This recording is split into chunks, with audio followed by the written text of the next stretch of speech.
Firdaus, apakah kesan bila mana sistem Al-Quran ini disisih? Apakah halangan-halangan yang kita hadapi dalam kata nak mencapai kecemerlangan dalam membina sebuah tamadun Islam bersandangkan pada Al-Quran? Silakan Ustaz. Terima kasih Ustaz Imam Muda Hasan. Tuan-tuan dan dirahmati Allah,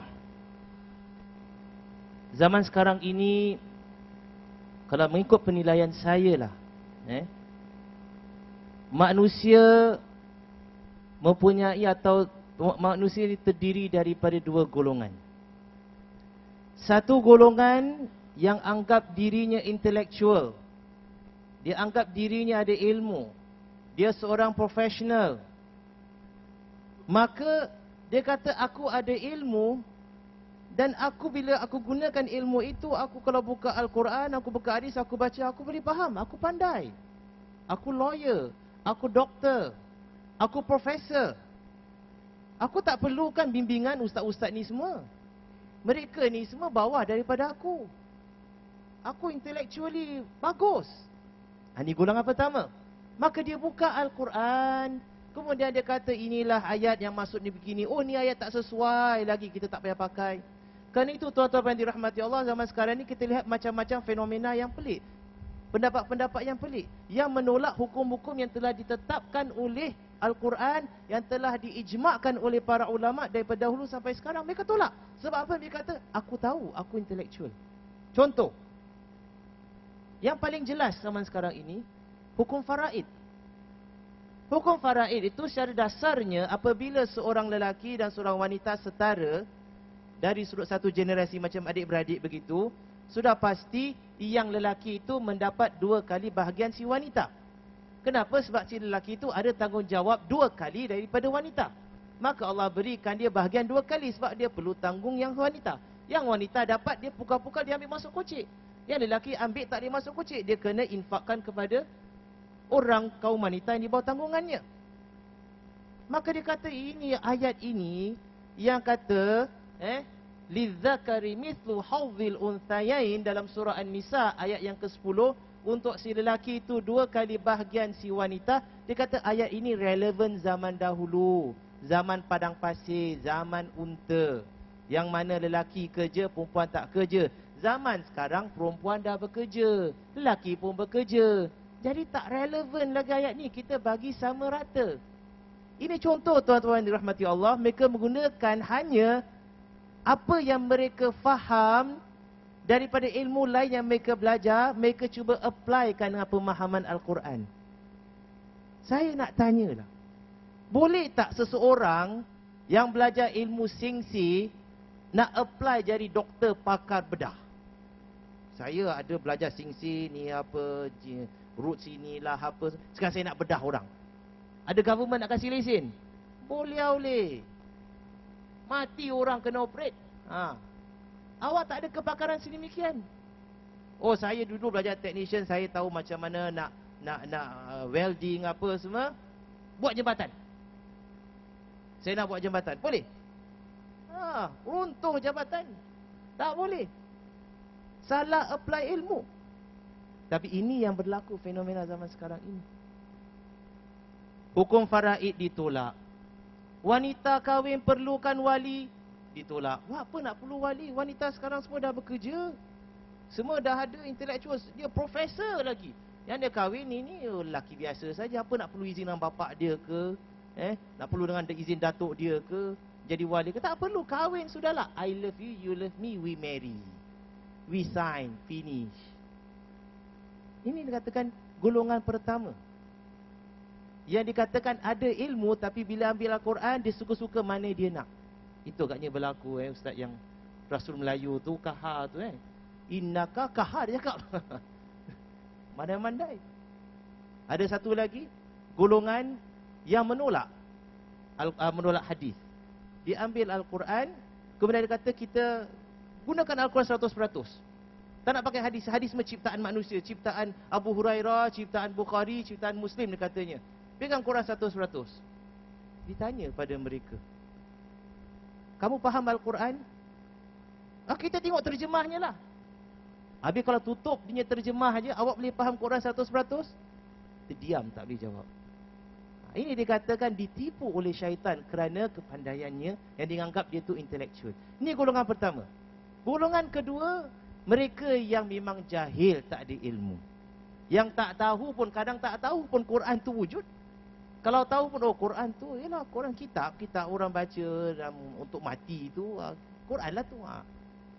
Suruh baca tak tahu. Ini golongan yang agak dikatakan kurang kemampuannya lah, kerana mungkin didikannya kurang atau sebagainya. Dan golongan ini, sebenarnya golongan kedua ini lebih ramai daripada golongan pertama.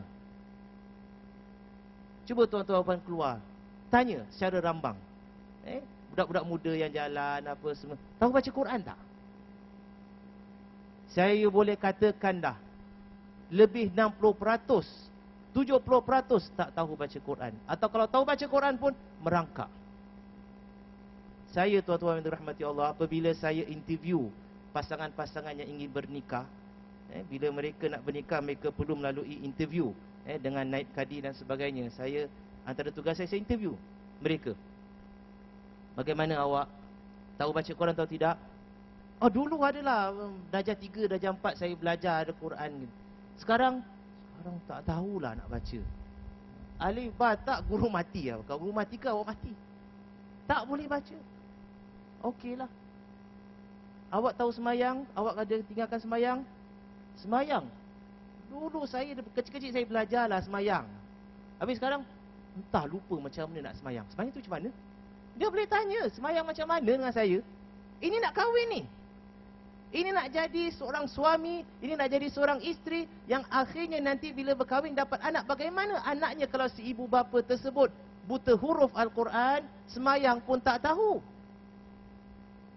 Melahirkan generasi yang lebih teruk daripada si ibu bapa nanti. Banyak berlaku. Terperanjat saya. Sedih saya dengar demikian. Cita-cita nak kahwin tapi asas tak tahu. Jadi jalan keluarnya apa, tuan-tuan yang dirahmati Allah? Jalan keluarnya, kalau kita lihat daripada tadi saya timbulkan soalannya, pusingan yang pertama, kita belajar. Yang golongan yang kedua ini perlu belajar. Dan belajar apa? Belajar membaca Al-Quran.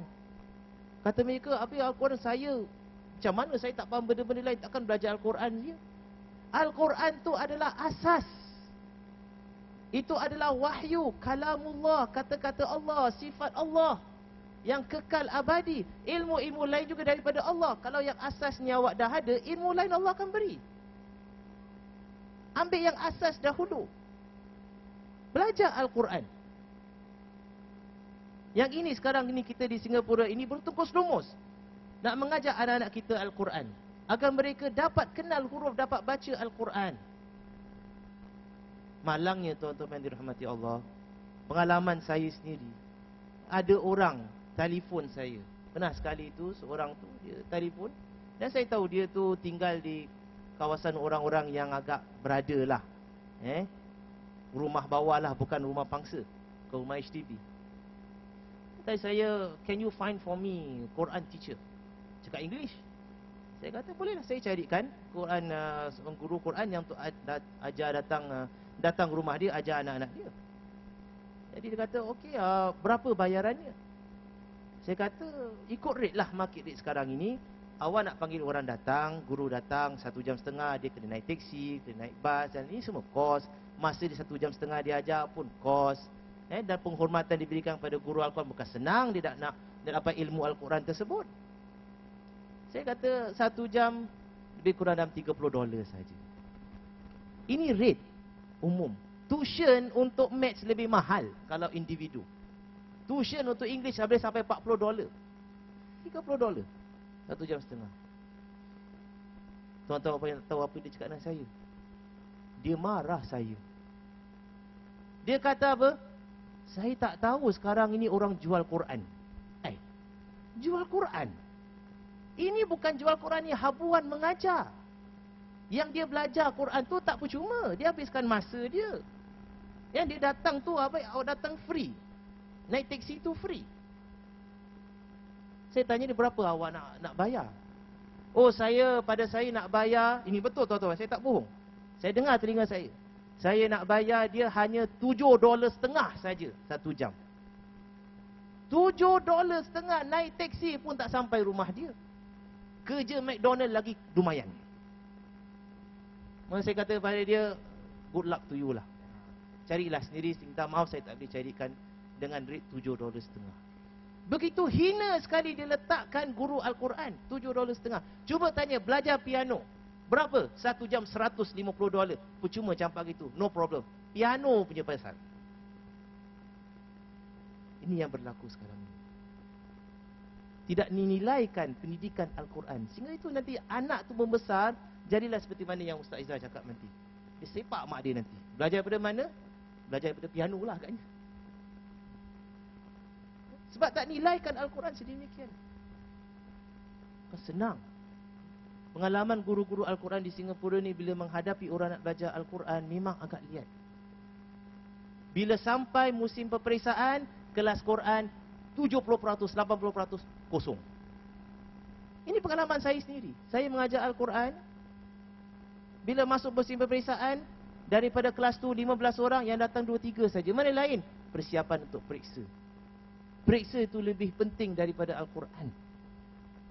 Saya nak tanya, kenapa buat persiapan sekarang di hujung-hujung ni baru nak buat persiapan? Persiapan periksaan dibuat daripada awal tahun, bukan di hujung-hujung ini. Dan kenapa tinggalkan Al-Quran? Sedangkan Al-Quran itu kalau dibaca, keberkatan yang dibawa, ilmu yang masuk, kalau lupa pun Allah boleh datangkan balik ilmu tersebut. Ilmu daripada Allah Subhanahu Wa Taala. Tapi tidak nilai Al-Quran sedemikian. Ini golongan yang perlu dididik agar membaca Al-Quran. Ibu bapanya sendiri perlu diberi kesedaran tentang kepentingan belajar membaca Al-Quran. Jangan cakap faham Al-Quran lagi. Belajar membaca Al-Quran. Sesungguhnya kaumku ini telah tinggalkan Al-Quran. Ini zaman Rasulullah SAW. Dah ada orang tinggalkan Al-Quran. Zaman kita lagi dahsyat lagi. Kalau diletakkan Al-Quran, diletakkan buku sains, mana agaknya si ibu bapa tu pilih? Buku sains atau apa yang Allah. Quran nanti later boleh belajar. Ini O level nak belajar. Nanti Quran dah habis O level belajarlah. Saya pernah satu kali itu sedih saya seorang pemimpin agama Islam, bukan agama Islam, pemimpin orang Islam, masyarakat Islam di Singapura di sini berkata kepada saya, biarkan budak ini ikut perkhidmatan negara lebih dahulu. Jangan biarkan dia belajar Al-Quran atau hafal Al-Quran. Lepas dia melalui NS, dia nak hafal Quran, hafallah. Sebab saya, ini pemimpin yang mementingkan keduniaan melebihi daripada akhirat. Kita nak budak tu mula belajar Al-Quran, hafal Al-Quran, dia ada selesai. Kemudian dengan bekal Al-Quran dalam dirinya mempunyai silah, senjata, pendinding daripada segala apa negatif di luar, barulah dia melalui perkhidmatan negara ke apa, dia akan dapat mengatasinya. Tapi tidak, ini lebih penting, Quran kemudian. Na'udzubillah min dzalik. Inilah di akhir zaman Al-Quran disisihkan. Bila Al-Quran disisihkan, maka tidak hairanlah kita lihat keruntuhan akhlak di sana sini. Malam ini ada temasya di Orchard Road. Kalau siapa nak tengok, tengoklah. Ramai muka-muka Melayu kita, budak-budak Melayu kita. Minggu hadapan, Sabtu malam minggu hadapan, pergi pula Sentosa. Ada temasya lagi Ustaz. Sambut tahun baru. Siloso Beach punya parti. Syarat nak masuk, pakai baju mandi. Tak pakai baju mandi, jangan masuk. Sebab dia ada form parti. Tengok muka, banyak Melayu. Ini yang jadi. Orang cari penyelesaian. Apa ni penyelesaian ni? Kenapa jadi macam gini? Kenapa keruntuhan akhlak? Kenapa banyaknya orang Melayu yang masuk penjara? Kenapa banyak Melayu yang hisap dada? Kenapa banyak Melayu yang bercerai-berai? Kenapa banyak Melayu ketinggalan pelajaran? Kenapa banyak Melayu yang masalah disiplin di sekolah? Cuba cari jalan keluar tu, solusi ini, solusi itu. Tapi lupa solusi yang paling utama, Al-Quran tu sendiri ditinggalkan. Allah Subhanahu wa taala berfirman dalam surah Al-Isra yang dibaca tadi, inna hadzal Qur'an yahdi lillati hiya aqwam. Sesungguhnya Al-Quran ini memberi petunjuk kepada mereka yang jalannya lurus. Luruskan jalan. Kembali pada Al-Quran. Golongan yang pertama tadi, golongan yang so-called intellectual ini, tuan-tuan yang dirahmati Allah, yang katakan, ya kita tahu baca Quran, dan ada di kalangan mereka kadang tahu lebih banyak Al-Quran ini daripada kita sebab mereka suka baca. Dan itu tak perkara mustahil. Ada intelektual barat yang ilmu Islamnya hebat, tapi dia bukan Islam, kafir. Saya bawa contoh, Profesor John L. Esposito. Hebat ilmu Islam dia, tak boleh main-main. Adakah dia Islam? Tidak. Yahdi man yasha. Allah beri petunjuk, hidayat kepada siapa yang Allah kehendaki, bukan berdasarkan pada ilmu tersebut. Seseorang tu boleh hebat ilmunya tapi tidak ada petunjuk, maka dia tu sesat dalam pengajiannya Al-Quran, dalam pemahamannya terhadap agama Islam itu sendiri. Jadi apa jalan keluarnya? Jalan keluarnya ialah rendahkan diri kamu terhadap Allah Subhanahu Wa Taala.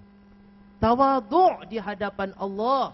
Ilmu yang kita diberi ini hanyalah setitik daripada ilmu Allah yang sangat luas, yang Allah boleh tarik bila-bila masa. Ini ilmu daripada Allah. Dalam sebuah hadis kursi, Allah Subhanahu wa taala berfirman, "Man tawadha'a lillah rafa'ahu Allah." Barang siapa yang tawadhu' untuk Allah, Allah akan tinggikan dia.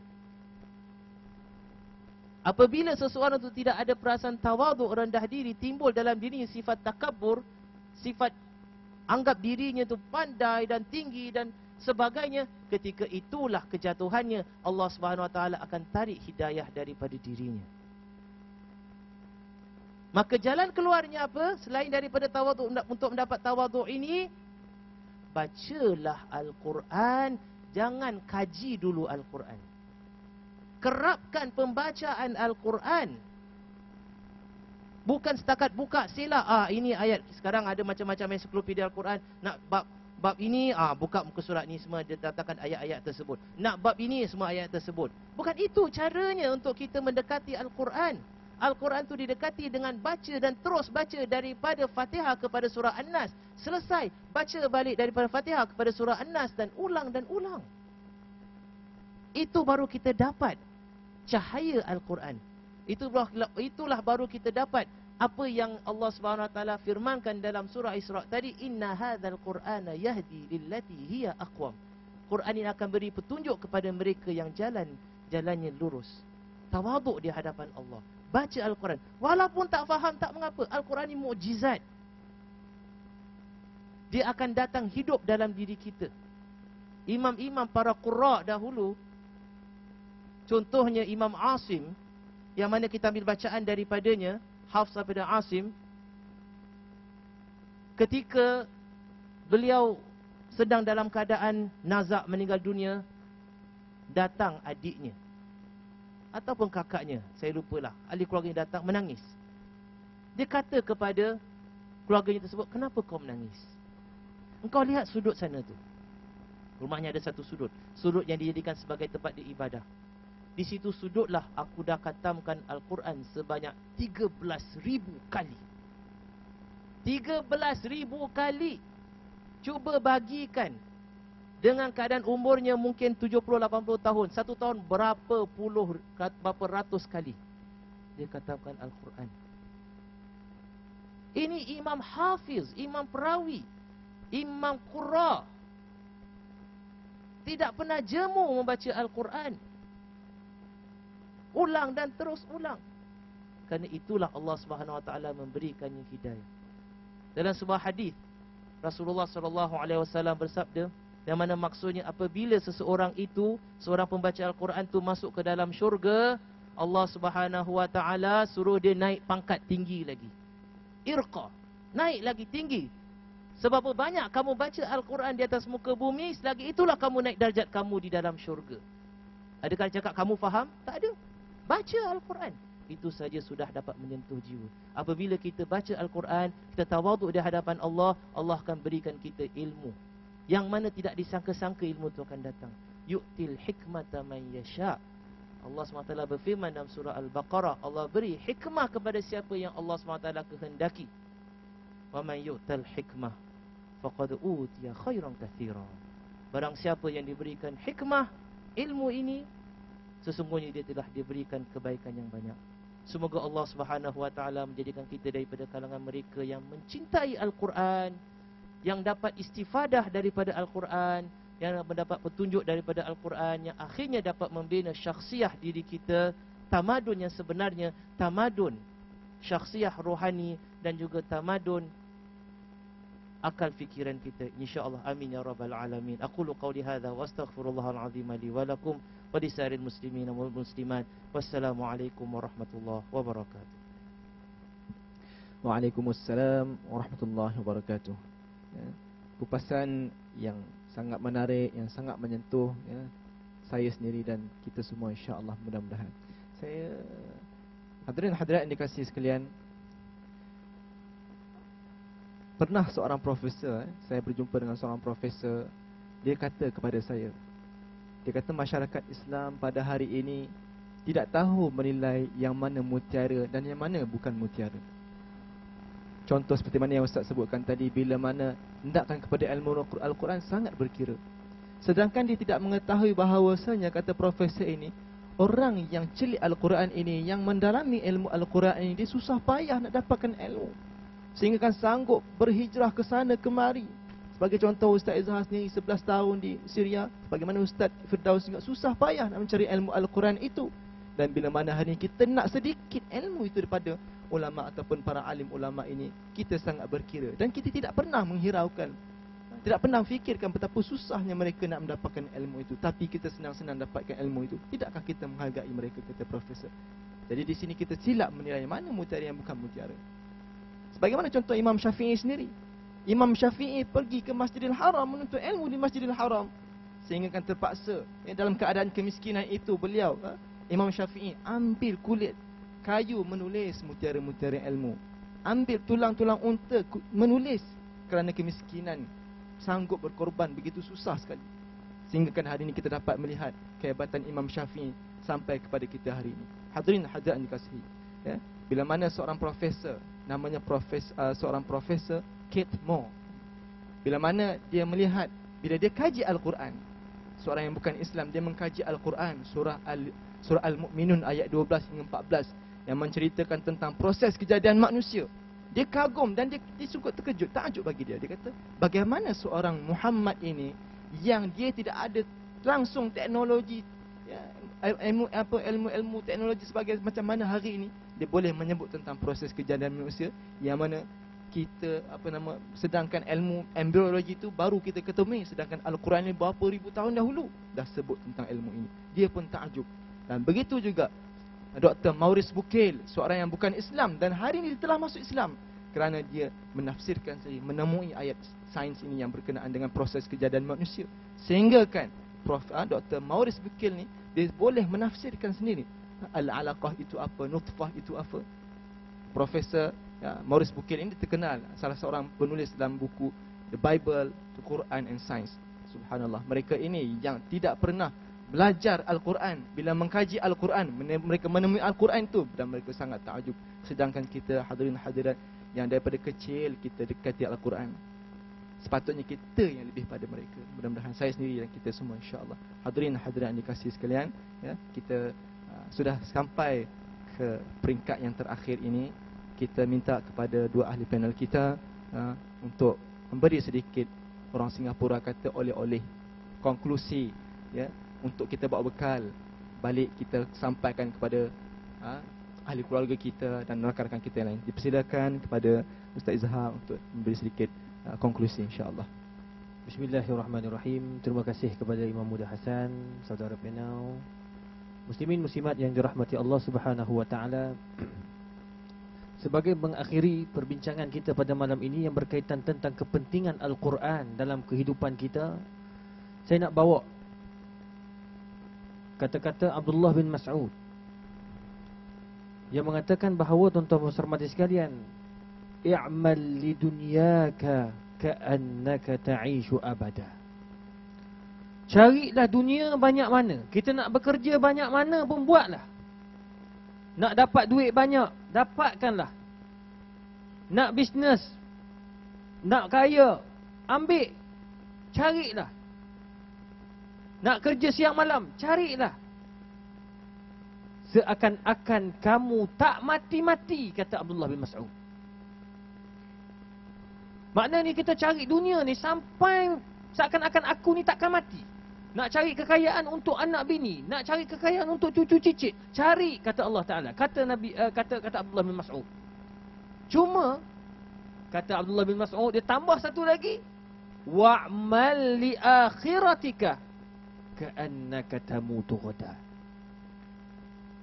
Cari akhirat juga. Jangan lupa, kamu nak cari dunia, cari, nak bisnes-bisnes, nak buat apa, buatlah. Nak kaya-kaya lah, tak ada masalah. Tapi ingat, akhirat jangan kamu ketepikan. Al-Quran jangan kamu ketepikan. Bacalah Al-Quran, beramallah dengan Al-Quran, seakan-akan kamu nak mati esok.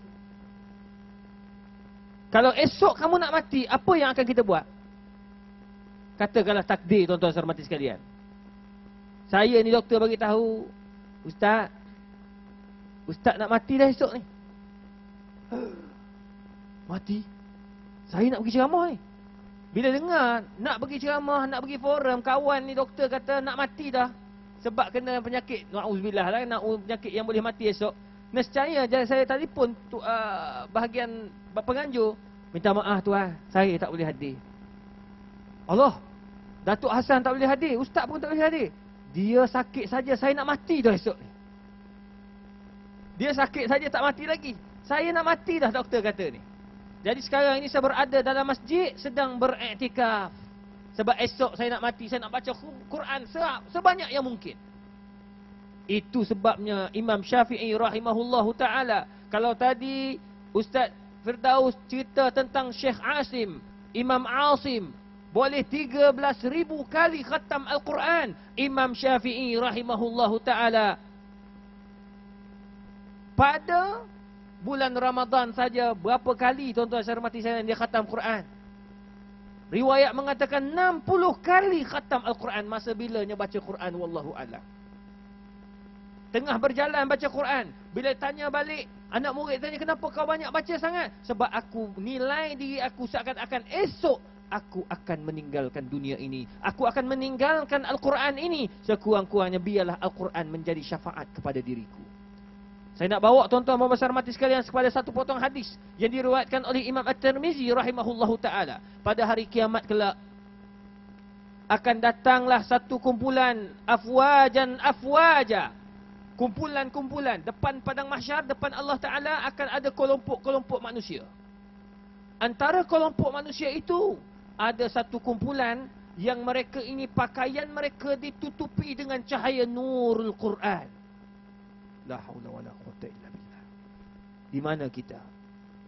Kepala mereka dipakaikan dengan tengkolok-tengkolok, dengan serban-serban yang dihiasi dengan manik-manik daripada tajun min waqar, iaitu manik-manik yang diperbuat daripada emas daripada syurga, dihiasi dengan batu-batu permata daripada syurga. Tuan-tuan dan puan-puan hormati sekalian, la haula wala quwwata illa billah.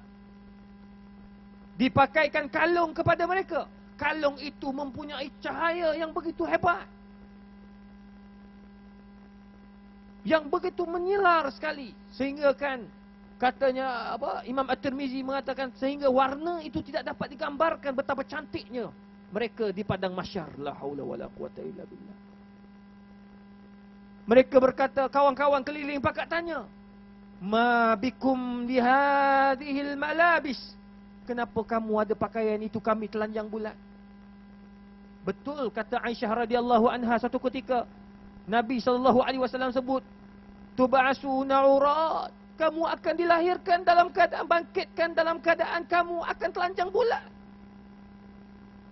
Maka Aisyah kata, malu ya Rasulullah, tak malukah kita telanjang bulat? Nabi kata, tak ada malu dah masa tu. Masa tu kamu fikir kamu nak masuk syurga atau neraka. Tak dan fikir dah tengok orang tu tak pakai baju, orang ni pakai baju. Cumanya mereka terkilan kenapa mereka itu.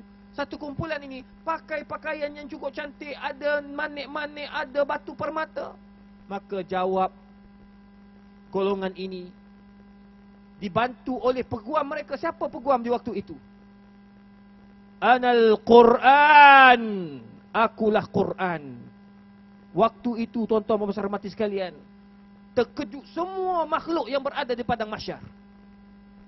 Bila dengar suara yang begitu kuat mengatakan akulah Al-Quran. Kerana aku mereka pakai pakaian-pakaian ini. Kerana semasa di dunia mereka wajibkan anak mereka membaca Al-Quran. Tengok ibu bapa.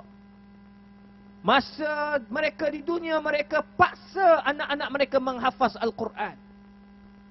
Mereka paksa anak-anak mereka menghayati, bertadabbur terhadap makna-makna Al-Quran. Mereka dihina, mereka dicaci. Kerana Al-Quran mereka sabar. Maka katanya Al-Quran sekarang inilah nikmatnya. Mereka akan masuk ke dalam syurga bila hisab. Kerana syafaat Al-Quran. Justru mau kita nak simpan lagi duit kita, tuan-tuan dan mati sekalian. Nak jadi macam sahabat kita yang cakap pada Ustaz Firdaus, oh sikit, $7 only I can pay to you, please.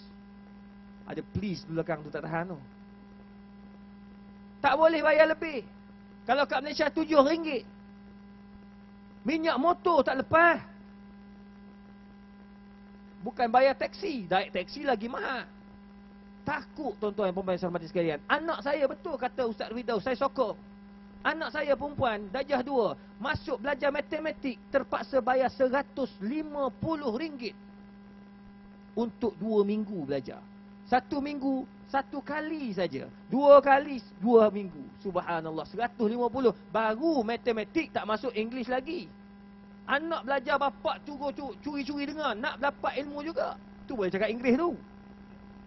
I can speak English weh. Not bad no.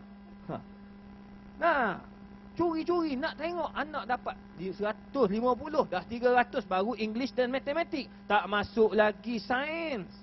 Sains 150 lagi. Tengok. Tapi bila nak mengaji Quran, nak suruh anak baca Quran, nak bayar 50 pun takut. Tak boleh, sayang. Rugi, tengok. Ini yang mereka letakkan Al-Quran di tempat yang paling bawah. Sepatutnya Al-Quran ya'lu wa la yu'la alaih. Tidak ada yang lebih tinggi daripada Al-Quran. Bukan kita nak jual Al-Quran, tapi nak bagi semangat kepada masyarakat kita bahawa nilailah Al-Quran di tempat yang paling tinggi. Kalau kita letak Al-Quran di tempat yang paling tinggi, pastinya tuan-tuan dan puan-puan mati sekalian, kita akan tergolong daripada golongan yang disebut oleh Abdullah bin Mas'ud. Dunia mereka dapat, akhirat mereka dapat, insya-Allah. Wabillahi taufiq wal hidayah. Wassalamualaikum warahmatullahi taala wabarakatuh. Terima kasih kepada Ustaz Zahar, dan saya persilakan kepada Ustaz Firdaus yang sekali hormat, persilakan insya-Allah. Bismillahirrahmanirrahim. Tuan-tuan yang dirahmati Allah, ini sebagai penggulung lah mutiara-mutiara kata ataupun oleh-oleh nak bawa balik, maka saya hadkan kepada 2 sahajalah. 2 yang boleh katakan oleh-oleh yang saya harapkan terutama diri saya sendiri dan juga tuan-tuan yang dirahmati Allah dapat kita bawa balik, kita renung dan kita amalkan. Yang pertama, sebuah hadis qudsi. Hadis qudsi yang mana Allah Subhanahu wa taala berfirman, "Ya bani Adam, tafarragh li'ibadati